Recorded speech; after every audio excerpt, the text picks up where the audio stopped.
할렐루야. 네, 우리 함께 인사하겠습니다. 잘 되고 있습니다. 기도하면 됩니다. 이렇게 인사하겠습니다.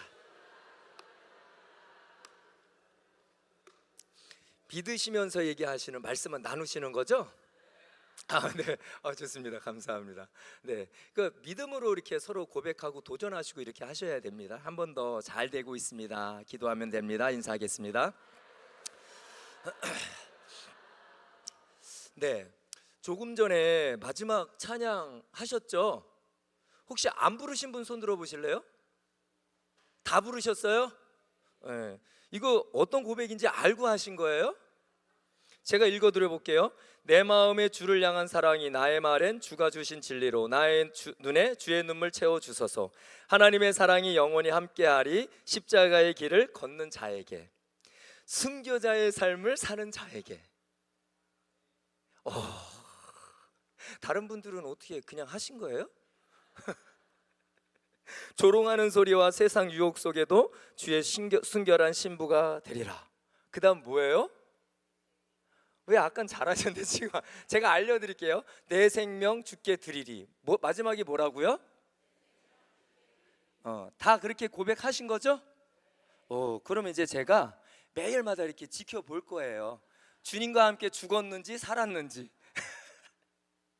네, 좋습니다. 이런 고백이 우리의 마음과 영적인 것들을 다시 한번 다잡게 하는 것 같습니다.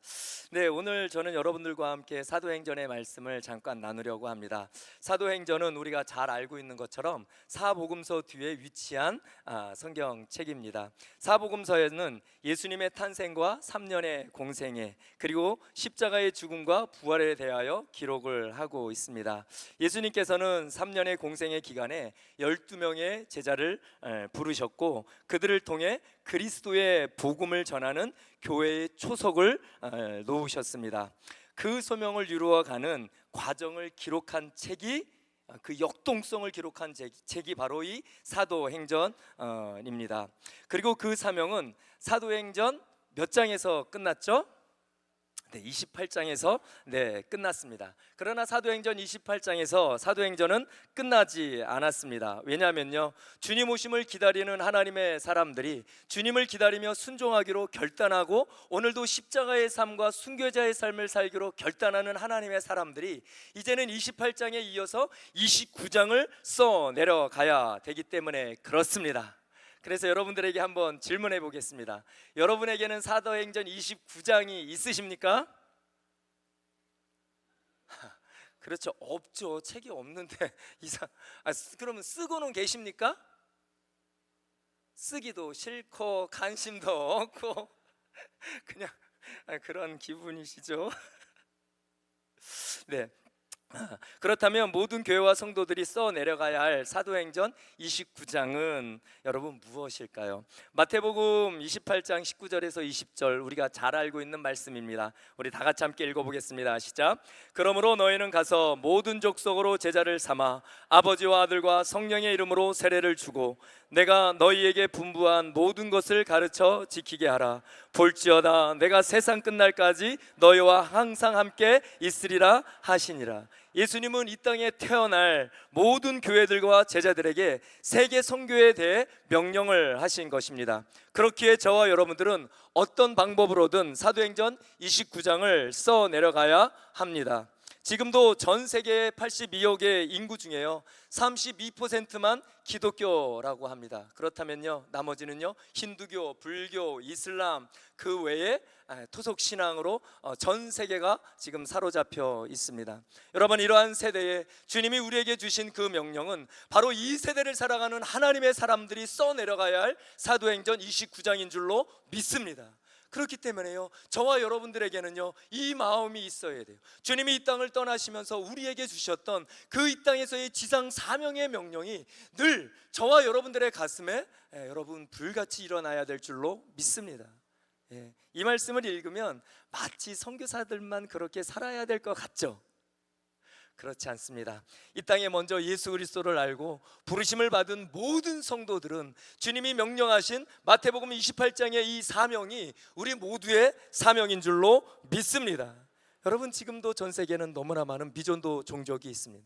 제가 있었던 인도네시아에는요 127개의 미전도 종족이 있었습니다. 특별히 저희는 수마트라라는 남수마트라는 지역에서 사역을 했었는데요, 거기에도요 저희 주변만으로도요 27개의 미전도 종족이 존재하고 있었습니다. 그래서 저희는요 그 중에 한 종족인 스카유 종족을 섬기다가 저희가 돌아왔습니다. 사랑하는 성도 여러분, 사도행전 29장은 바로 이러한 민족과 열방을 섬기는 성도들을 통해 기록이 돼야 될 줄로 믿습니다. 그렇다면 오늘 이 땅을 살고 있는 우리는 어떻게 사도행전 29장을 써 내려가야 할까요? 먼저 우리 사도행전 1장 1절 오늘 본문을 함께 읽어보겠습니다. 시작.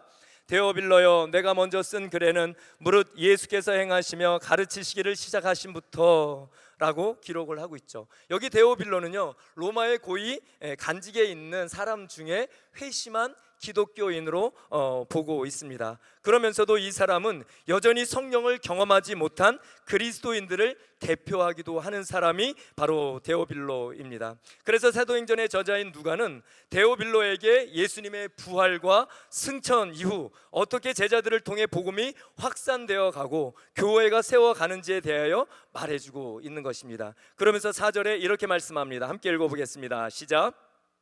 사도와 함께 모이사 그들에게 분부하여 이르시되 예루살렘을 떠나지 말라, 내게서 들은 바 아버지께서 약속하신 것을 기다리라 라고 말씀을 하고 있습니다. 예수님이 부활하셔서 40일을 머무시는 동안 제자들과 함께 하시면서 제자들에게 말씀하신 것이 있었습니다. 그것은 예루살렘을 떠나지 말고 아버지께서 약속하신 것을 기다리라는 것입니다. 먼저 우리가 생각해야 할 것이 있습니다. 사랑하는 성도 여러분, 예루살렘이 예수님의 12 제자들에게는 어떤 곳이었을까요? 주님과 함께 했었던 사역의 장소이기도 하지만 바로 이 예루살렘은 그들이 예수님이 잡혀가시는 그 장면 속에서 주님을 배신하고 거절하고 주님으로부터 돌아서 버렸던 그러한 장소가 바로 이 예루살렘인 거예요. 그러니까요 이 제자들에게 예루살렘은 어쩌면 그들의 아픔이고 상처가 될 수 있는 곳이 예루살렘이었던 것입니다. 그런데 주님께서 말씀하시는 건 무엇이냐면 아버지께서 약속하신 것을 그 예루살렘에서, 다시 말하면요 너희들이 실패한 그곳에서, 너희들이 예수 그리스도를 잃어버린 그곳에서 아버지께서 너희들에게 약속하신 것을 기다리라고 말씀하고 있는 것입니다. 사랑하는 성도 여러분, 오늘 우리가 이 땅을 살아가면서 때로는 실패하기도 하고 넘어지기도 합니다. 여러분, 그럴 때마다 우리가 기억해야 할 것은 무엇이냐면 우리에게 하나님께서 약속하신 그것을 우리가 기억해야 될 줄로 믿습니다. 바로 이곳에서 주님은 아버지께서 약속하신 것을 기다리라고 말씀하십니다. 여기 아버지께서 약속하신 것은 무엇이라고 말씀을 하고 있습니까? 5절입니다. 5절을 다 같이 함께 읽어보겠습니다. 요한은 물로 세례를 베풀었으나 너희는 몇 날이 못되어 성령으로 세례를 받으리라 라고 말씀을 하십니다. 실패한 제자들에게 아버지께서 약속하신 것은 여러분 다른 그 무엇이 아니라 성령이라는 것입니다. 지금까지 제자들이 알고 있는 세례는요 요한의 세례였습니다. 그러나 얼마 지나지 않아 이제 곧 성령의 세례를 받을 것이라고 약속을 하고 있습니다. 그렇다면 성령 세례는 무엇입니까? 로마서 6장 3절에서 4절에 바울은 이렇게 말씀하고 있습니다. 함께 읽어보겠습니다. 시작.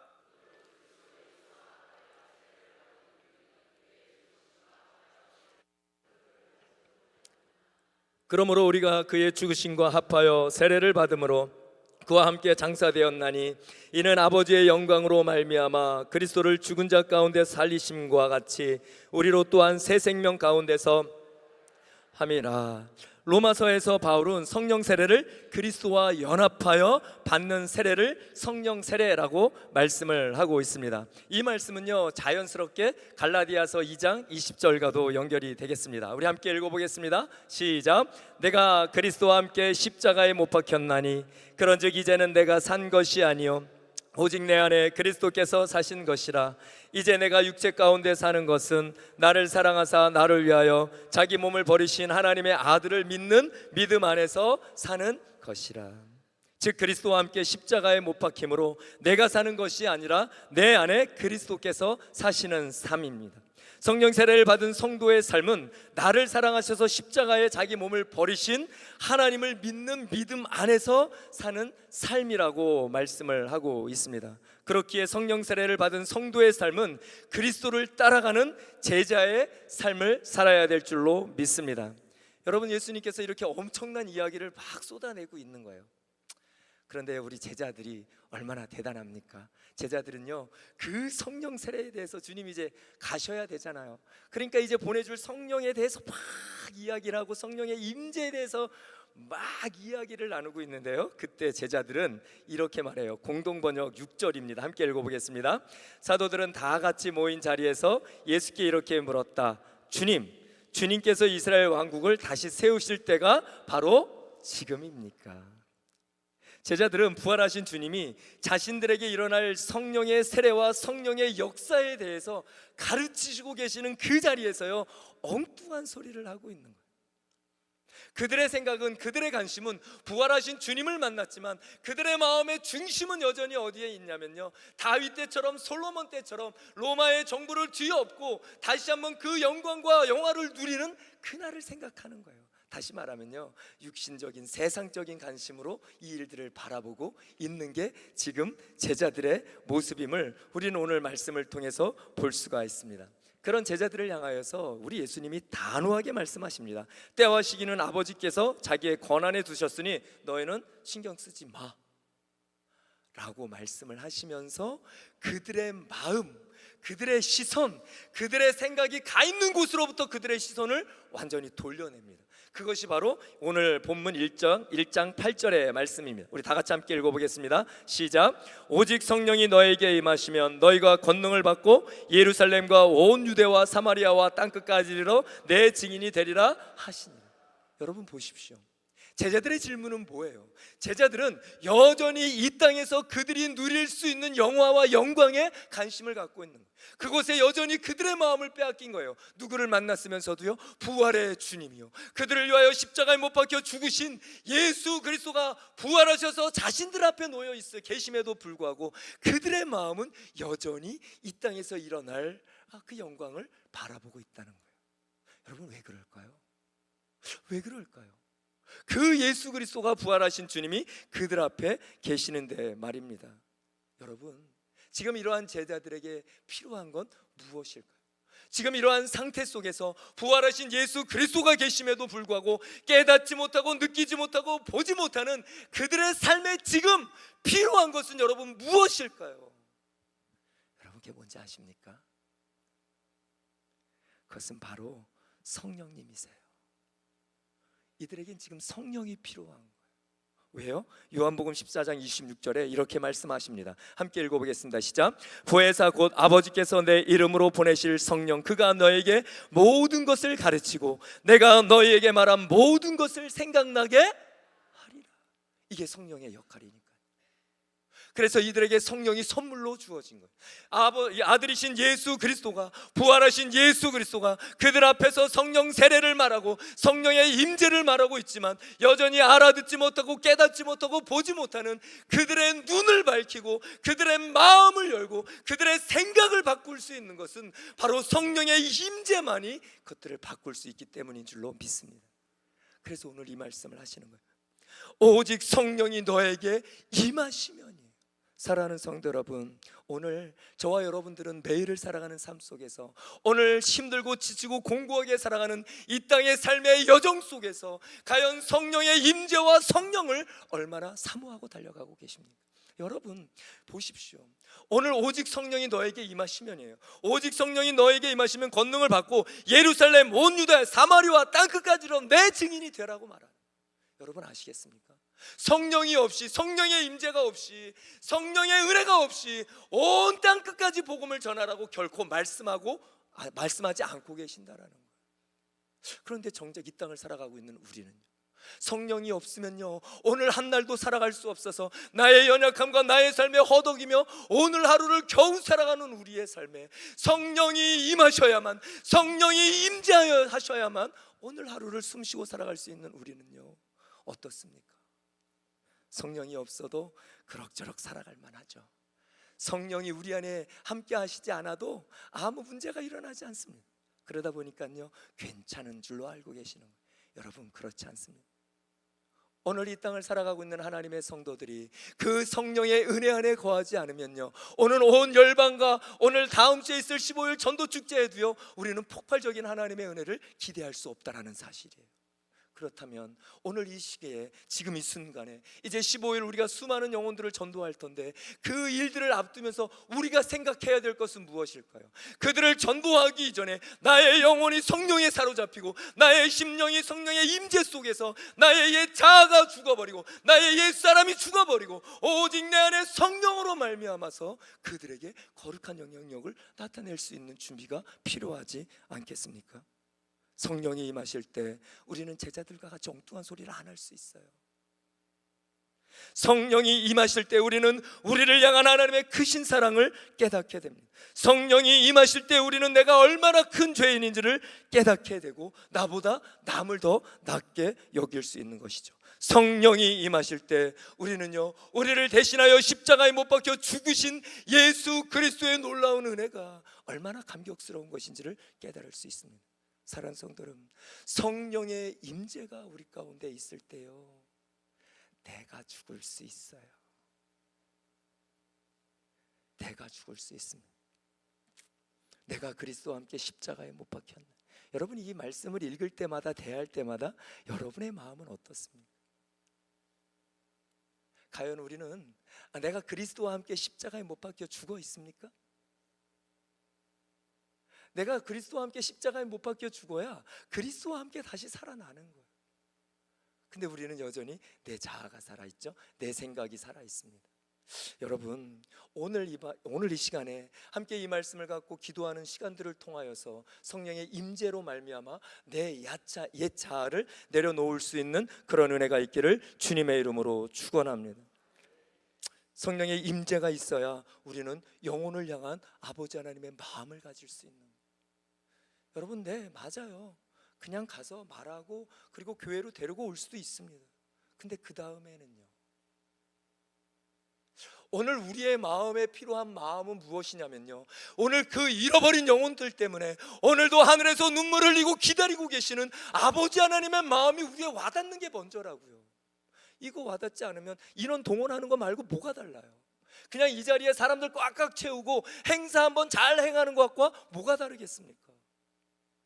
만약에 그렇게 되지 않으려면요 오늘 성령의 임재하심 속에서 오늘 잃어버린 한 영혼 때문에 땅끝까지 온 사마리아와 땅끝까지 이르러 내 증인이 되어달라는 아버지 하나님의 그 간절한 소망의 마음이 우리 안에 닿을 때 그때 우리는 영혼들을 품고 그들을 위하여 눈물을 흘리며 그리고 그 영혼들이 우리에게 왔을 때 우리는 하나님 아버지처럼 감격하며 그들에게 사랑을 전할 수 있는 줄로 믿습니다. 사랑하는 성도 여러분, 우리가 하나님을 사랑하고 주님이 부탁하신 사명을 잘 감당하기 위해 지금 우리에게 필요한 것은 바로 이 성령의 임재인 줄로 믿습니다. 바로 성령의 충만함인 줄로 믿습니다.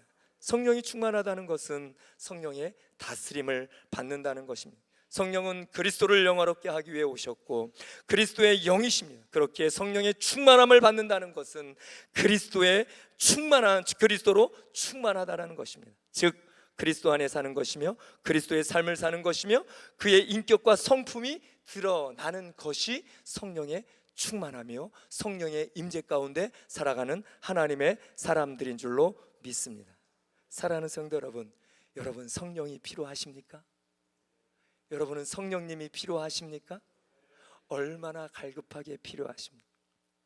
시편 41편에 말씀하시기를 하나님이여 사심이 시냇물을 찾기에 갈급함같이 내 영혼을 주를 찾기에 갈급하나이다. 여러분 이게 당시 팔레스타인 지역에서요 수컷의 사슴들이 짝짓기를 할 때 되면요 온 몸에 열이 발생이 된대요. 그래서 시냇물을 찾아서 물을 마셔야 된답니다. 그런데 물을 만나지 못하면요 펄쩍펄쩍 뛰다가 그냥 죽어버린대요.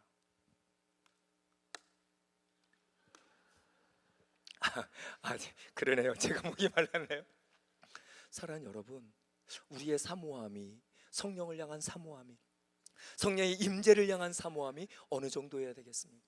저는 목마른 사슴이 이 시편 42편의 말씀을 볼 때마다 과연 나는 하나님의 임재와 성령의 임재를 이렇게 사모하고 있는가? 생각해 보세요. 이 사슴이 지금 물을 못 먹었다고 생각해 보십시오. 사슴은 어떻게 됩니까? 모르겠어요? 잘 모르겠습니까? 어떻게 됩니까, 여러분? 죽는 거예요. 사랑하는 성도 여러분, 성령이 없으면 저와 여러분들은 죽는 거예요. 그래서 이 시간에 저와 여러분들이 성령을 사모하며 정말 부르짖고 기도할 수 있는 시간이 되었으면 좋겠습니다. 특별히 15일 전도 축제잖아요. 일단 그거 저길로 내버려 두세요. 아직 일주일 남았잖아요. 그러면 일주일 동안 우리가 한 날 한 날을 보내면서 해야 될 기도는 무엇일까요? 살아계신 아버지 하나님, 우리 교회가 성령 충만하게 하여 주시옵소서. 살아계신 하나님, 나의 영혼이 성령의 임재 안에 거하게 하여 주시옵소서. 그래서 아버지 하나님, 이 성전에 성령의 가득함이 충만하게 하여 주시옵소서. 그래서 들어오는 사람들마다 말로 표현할 수 없는 성령의 임재가 그들의 심령을 두드리고 그들의 갈급함을 두드려서 하나님을 만나는 역사가 일어나도록 기도해야 되는 거죠. 그런데 여러분, 우리가 성령을 못 누려봐요. 우리가 성령의 임재가 없어봐요. 내가 밋밋한 마음으로 예배드리고 밋밋한 마음으로 기도하고 밋밋한 마음으로 그들을 맞이한다고 생각해 보십시오. 뭘 나누어줄 수가 있겠습니까? 그래서 일주일 동안 우리가요, 기도해야 될 거 뭔지 아세요? 성령 충만인 줄로 믿습니다. 한 분 한 분이 성령의 임재 속에 들어가고 성령의 그 민감한 마음을 가지고 주님의 마음을 갖고 달려갈 수 있는, 그래서 그 마음으로 기도하고 우리 교회 온 교회가 15일이 되면 성령의 임재하심 속에 곳곳에 내가 먼저 고백하고 내가 먼저 눈물 가운데 나가고 내가 먼저 하나님의 은혜를 고백하며 나아감을 통해서 전도된 베스트들에게 그 놀라운 사랑의 은혜가 전달되어질 수 있는 그런 은혜가 있기를 주님의 이름으로 축원합니다. 우리